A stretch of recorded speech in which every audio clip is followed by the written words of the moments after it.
বর্ষাকালে সবার বাড়িতেই ইলিশ মাছ, তো আমাদেরও আজকে ইলিশ মাছ এনেছিল, তাই আলু দিয়ে কালো জিরে সর্ষে ফোড়ন দিয়ে ইলিশ মাছটা করে নিলাম। তো প্রথমে আমি ইলিশ মাছটাকে নুন হলুদ মাখিয়ে একটু ভালো করে ভেজে নিলাম।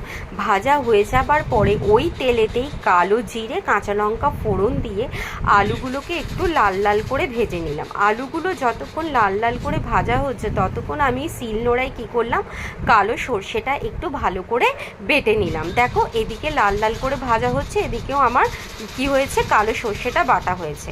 এদিকে ভাজার পরে আমি কি করলাম, টমেটো কুচিগুলো দিয়ে দিলাম। এরপরেই আমি একটু নুন দিয়ে দিলাম, হলুদ দিয়ে দিলাম, একটু জিরে গুঁড়ো দিলাম, একটু মিষ্টি দিলাম, নিয়ে কি করলাম, ভালো করে কষিয়ে নিলাম।